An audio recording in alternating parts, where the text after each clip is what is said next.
মার্কিন president Donald Trump বলেছেন, ইরানের প্রয়াত সর্বোচ্চ নেতা আয়াতুল্লাহ আলী খামেনির জানাজায় লাখো মানুষের উপস্থিতি ও শোক দেখে তিনি বিস্মিত হচ্ছেন। তার ভাষায়, তিনি ধারণা করেছিলেন খামেনিকে মানুষ ঘৃণা করে, কিন্তু বিপুল জনসমাগম ও মানুষের কান্না সেই ধারণা বদলে দিয়েছে। মার্কিন সংবাদ মাধ্যম এক্সিওসকে দেয়া এক সাক্ষাৎকারে ট্রাম্প আরও দাবি করেন, চাইলে জানাজায় উপস্থিত সবাইকে নির্মূল করা সম্ভব ছিল, তবে এমনটি করলে আলোচনার জন্য আর কেউ অবশিষ্ট থাকত না বলেও মন্তব্য করেন তিনি।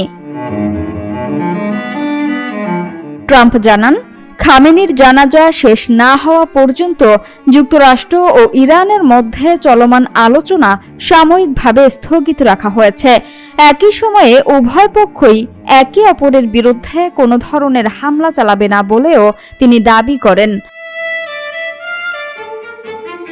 উল্লেখ্য, ইসরায়েল ও যুক্তরাষ্ট্রের হামলায় নিহত আয়াতুল্লাহ আলী খামেনির জানাজায় রাজধানী তেহরানে লাখো মানুষ অংশ নেন। শোক প্রকাশের পাশাপাশি সেখানে উপস্থিত জনতা যুক্তরাষ্ট্র ও তাদের মিত্রদের বিরুদ্ধে ক্ষোভ ও প্রতিশোধের অঙ্গীকারও ব্যক্ত করেন।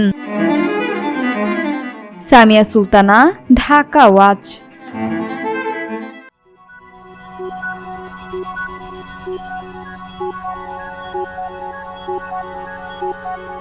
Thank you.